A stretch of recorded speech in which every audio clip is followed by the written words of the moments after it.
हाँ चलिए आइए, आपका क्वेश्चन नंबर 12 भी हम बता रहे हैं। करा संयोग के एक खेल में, संयोग के एक खेल में। अच्छा, इस संयोग के खेल का मतलब ये हुआ, जैसे हम लोग लूडो खेलते हैं उसमें 6 तक अंकित रहता है ना, तो संयोग के खेल में 1 से लेकर के 8 तक अंकित रहता है। ये होता क्या है, किस तरह खेल, इसको ऐसे घुमाया जाता है चक्र टाइप का। देखे होंगे कहीं मेला वाला जो लगता है ना, उसमें तीरंदाजी खेल का था, उसको ऐसे घुमा दीजिए। अगर आप बोले 8 और तीर अगर 8 सामने गया तो आपका पैसा हुआ, नहीं तो सब ठो उसका हो गया। यही खेल है, ठीक है, ठीक है। उसका समझिएगा, करा संयोग के खेल में एक तीर को घुमाया जाता है। हम लोग देखें इस खेल को, तीर को क्या कहता है, घुमाया जाता है, ठीक है।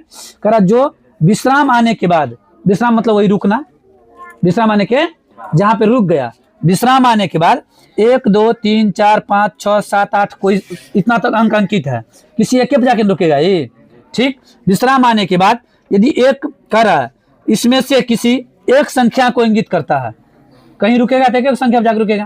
क्वेश्चन में यही कह रहा है, किसी एक संख्या को इंगित करता है। कह रहा यदि ये सभी परिणाम संप्रायिक हो तो, यदि ये परिणाम संप्रायिक हो तो क्या इसकी प्रयिकता है कि इंगित करेगा। समझिएगा, जैसे हम लूडो के पासा पे चलते हैं, लूडो के पासा को फेंकते हैं, फेंकेंगे तो 6 गो में से कोई एक ही ना आएगा एक बार में, 6 तो नहीं आ जाएगा एक बार में, 1 आएगा, 2 आएगा, 3 आएगा, 4 आएगा, 5 आएगा। अगर नहीं इसमें से कुछ आया तो बेसी से बेसी क्या आ जाएगा। इसको अगर हम घुमाएंगे, या तो 1 आएगा, 2 आएगा, 3 आएगा, 4 आएगा, 5 आएगा, 6 आएगा। चलिए इसमें से नहीं कुछ आया तो 7 8 आ जाएगा, 9 नहीं ना जाएगा, इसमें जो अंकित है वही ना आएगा। तो इसका अधिकतम संख्या कितना हो गया, 8। क्या हो गया, 8।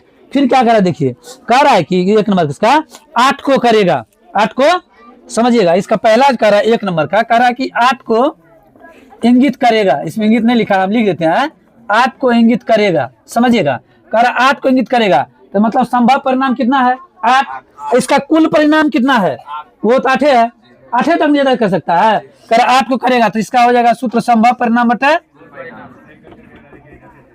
संभव परिणाम बटे कुल परिणाम। देखिएगा, तो आपका संभव परिणाम कितना है और कुल परिणाम भी कितना है, तो इसको काटेंगे आंसर क्या आएगा, पहला आंसर तो निकल गया। क्लियर, इसको समझे कि नहीं समझे। इसका दूसरा नंबर देखिए क्या कह रहा है, इसका दूसरा नंबर कह रहा है कि एक विषम संख्या को करेगा। समझिएगा, तो हम जब चैप्टर का इंट्रोडक्शन वीडियो बना रहे थे, जब आप लोग को पढ़ा रहे थे तो बताए थे इंट्रोडक्शन में सम के बारे में, विषम के बारे में, भाज्य और अभाज्य, और वहां पर इसलिए हम दोबारा क्लियर किए थे। देखिए क्वेश्चन यहाँ आया है ना, भाज्य अभाज्य भी आ सकता है। यहाँ कह रहा है एक विषम संख्या को करेगा, तो हम ये देखेंगे 1 से लेकर 8 तक में क्या गो विषम संख्या है,